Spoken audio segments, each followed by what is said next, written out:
Welcome back mga kaspero sa ating panibang episode. Samahan niyo naman kami sa aming pamamana ngayong araw na to. At kasama pa rin natin si Joseph Agdon at si Silent Hunter Bugoy mga kaspero. At ang spot namin ngayon ay yung spot kung saan tayo nakahuli ng dalawang King Max sa ating first day dito sa Dumaran. Kaya sa araw na to ay dito kami mamana at nagbakasakali na makapana ulit ng tangigi dito sa spot mga kaspero.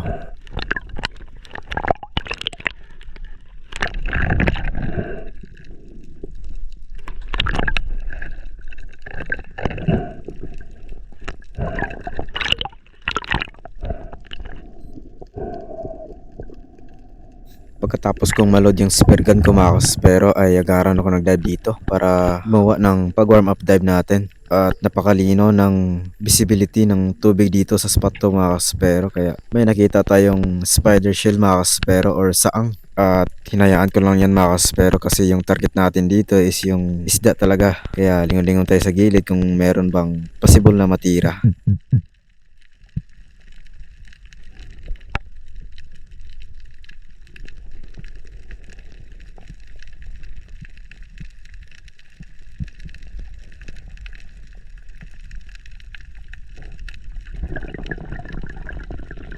At pagkaahon ko dito mga kaspero ay tumingin ako sa unahan kasi may nakita akong isang coral trout, kaso maliit pa to mga kaspero kaya hinayaan ko na lang muna.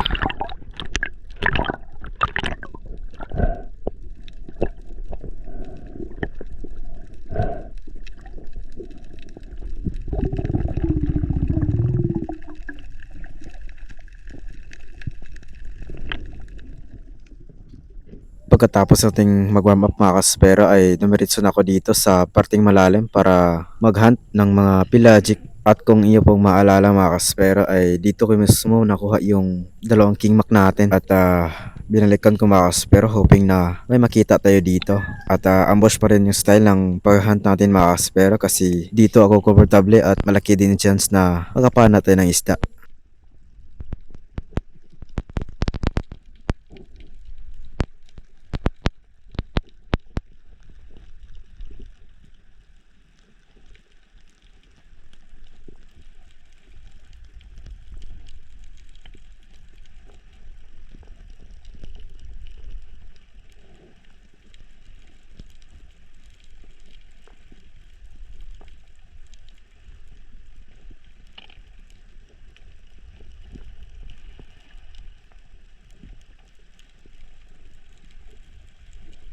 At pagkatapos ng ilang segundong pag-aantay natin dito wax, pero ay may napansin akong isang talakitok doon sa unahan, kaya gara akong nag-fish call dito Max pero para mapansin tayo, pero hindi talaga. Kaya ang ginawa ko dito Max pero ay mabanti ako sa unahan konti, salubungin siya Max pero at hindi man tayo nabigo Max pero kasi napana natin to.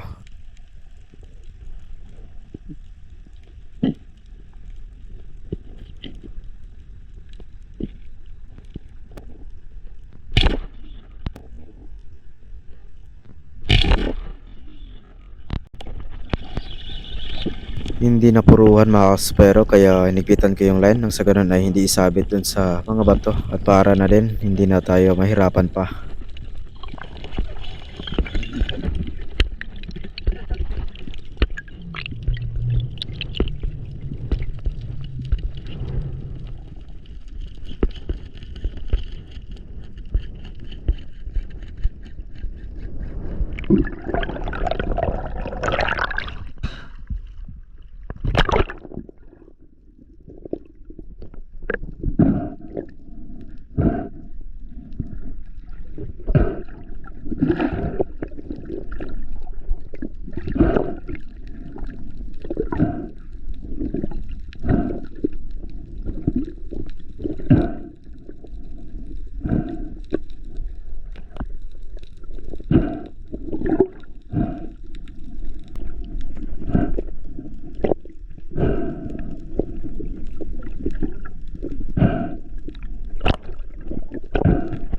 At secured na ang ating pangunang huli sa araw ng mga kaspero, isang kawayanon or talakitok or sa English naman ay yellow spotted trevally. At magandang klase agad ang nahuli natin mga kaspero.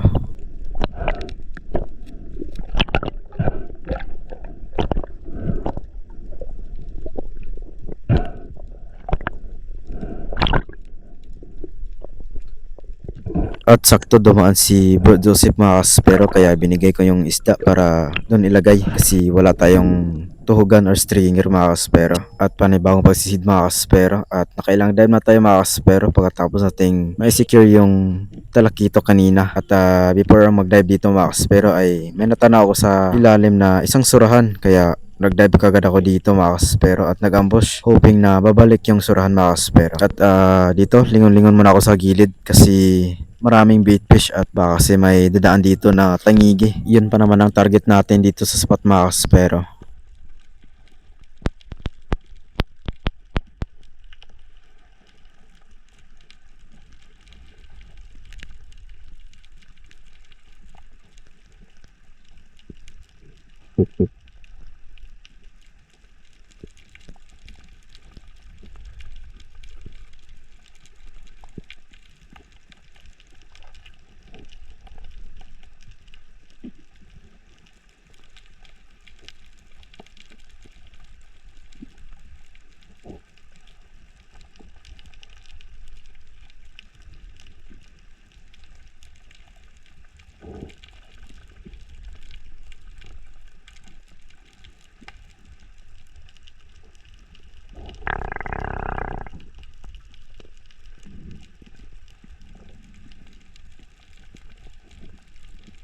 Ang daming baitfish talaga mga kaspero at ilang saglit lang biglang nabulabog yung mga baitfish. Kaya pala may isang tangigi na papalapit sa atin mga kaspero.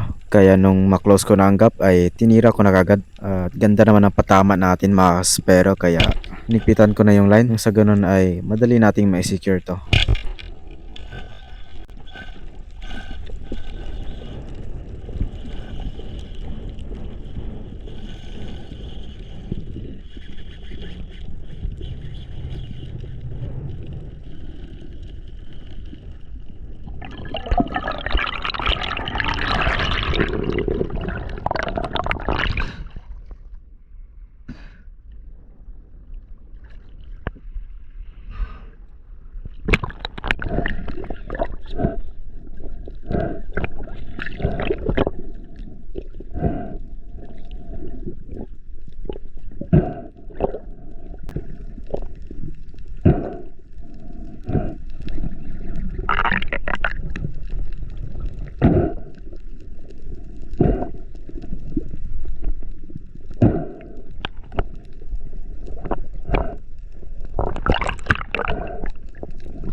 At secure na mga kaspero ang ating pangalawang huli sa araw na to, isang tangigi or king mackerel.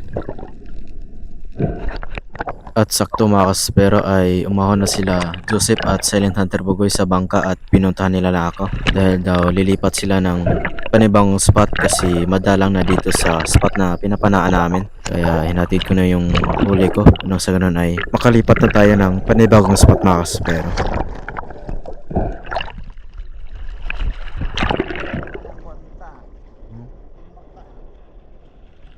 Tara dito. Wala dito banda no? Asa ito na pa, diri na? Itong pagkuha ninyo, ako. Pagdool. Gani, magkulang gani. Basta lang na siya. Salang. Pagkatapos ng ilang minutong biyahe mga kaspero ay ito, nakarating na kami sa pangalawang spot namin. At ang spot na ito mga kaspero ay dito kami madalas makakahuli ng mga golden trevally. At napakalinaw pa rin ang visibility dito sa spot na ito mga kaspero at napakaraming baitfish. Kaya excited na ako mag-dive dito.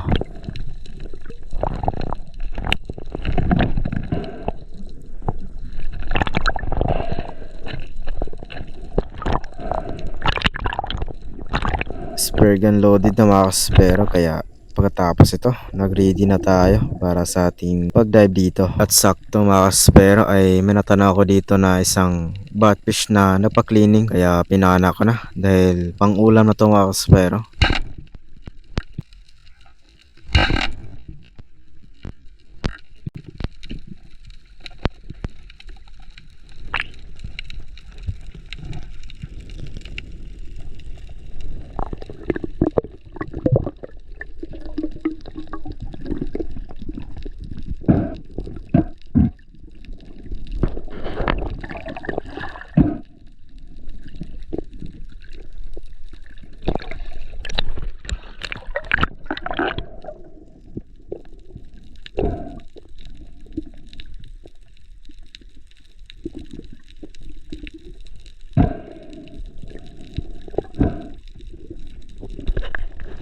At habang nagpapahinga tayo dito mga kaspero ay may dumaan na dalawang badlon or golden trevally kaya gara na kong dive at hinabol ito mga kaspero kasi palayo na to at buti na lang bumalik kaso lang hindi natin napansin agad mga kaspero at natira na natin nung palayo na sila. Tinamaan naman ito mga kaspero kaso lang hindi tumagos sa kabilang side ng isda mga kaspero kaya ang resulta ay nakawala ito.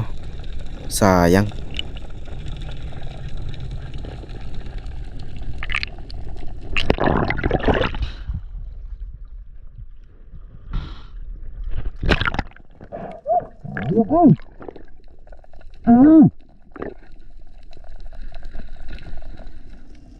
Nagmubong tayo mga kaspero at gumawa ulit ng panibang pagsisid at dito na tayo sa parating malalim magsagawa ng pag-ambush mga kaspero dahil mag-aabang tayo dito ng mga talakitok kasi karamihan sa spot na to ay talakitok lang ang madalas naming mapana.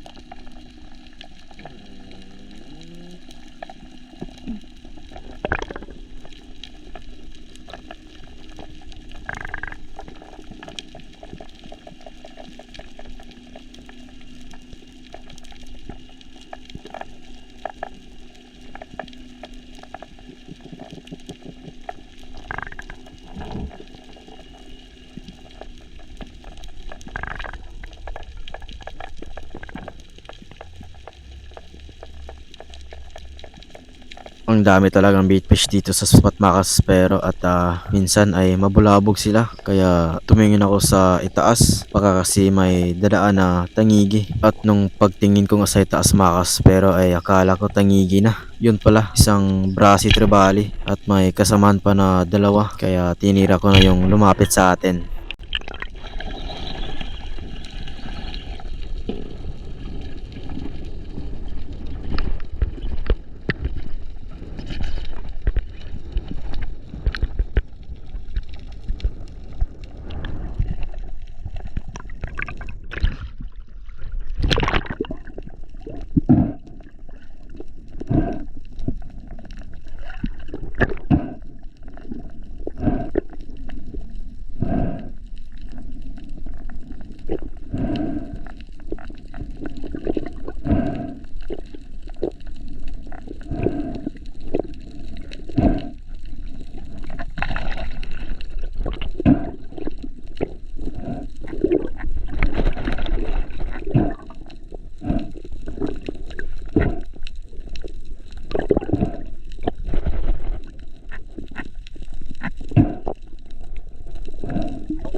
Panibang pagsisid mga kaspero at dito bala ko sana ng mag-ambush kaso lang nung pagtingin ko sa likod ko ay may isang coral trout kaya pinana ko to mga kaspero.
panibawang pagsisid mga kaspero at dito padilim na at gaya nga ng sinabi ko ay kapag ganitong oras ay active na yung mga badlon or yung mga golden trevally kaya sa dive na to ay mag-ambush tayo dito sa parting buhangin na ng Bahura kasi dito tayo mag-aabang ng mga talakitok.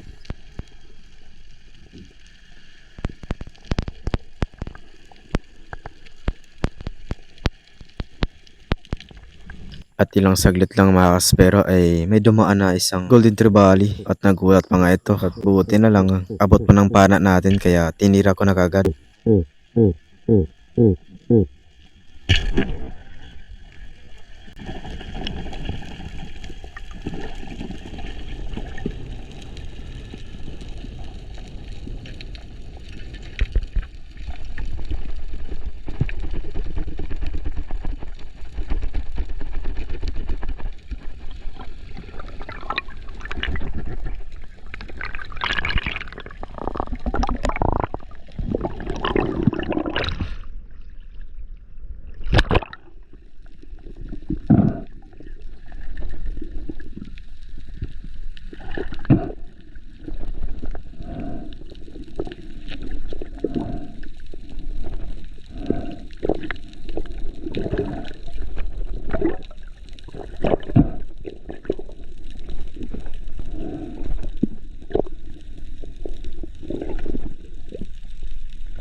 Finally mga kaspero ay nakahuli din tayo ng ating target fish dito sa spot na isang golden trevally. Yes.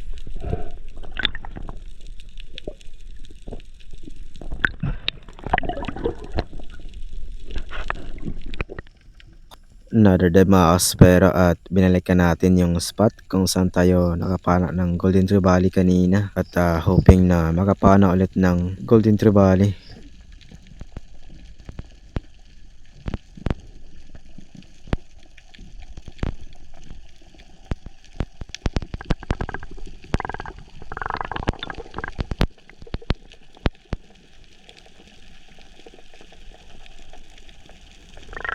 Kapag naghahunt ako ng talakitok or mga trevally makas pero ay ang ginagawa ko ay ambush lang talaga at fish call at antay-antay kung may dadaan na talakitok makas pero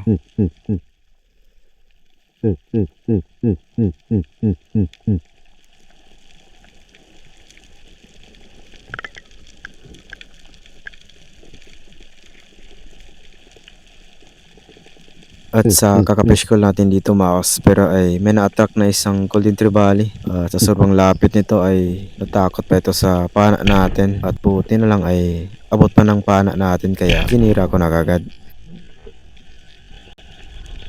Napataas pa yung patama natin makas pero at muntik na itong mapunit kaya hinayaan ko na lang muna na makahila siya ng line nang sa ganun ay hindi mapirsa yung sugat niya kaya dito makas pero ay sumabit dun sa batuhan.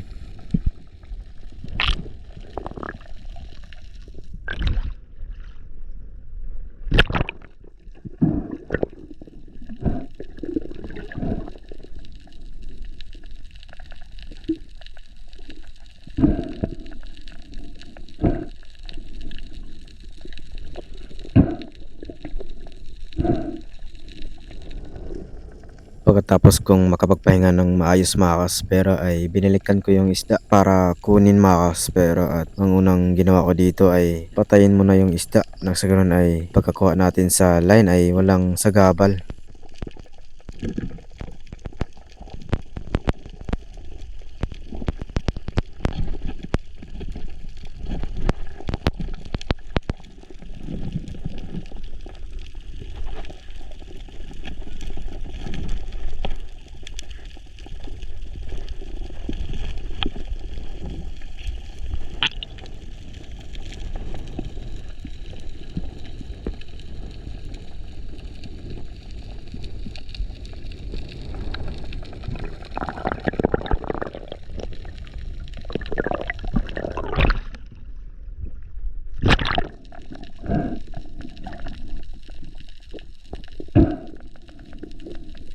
At pagkaangat ko nga sa isda maas pero ay may nasali pa na damo at hindi ko to masyadong hinawakan mga kaspero kasi sobrang katibo nito at secure na mga kaspero ang ating pangalawang badlon or golden trevally sa araw na to.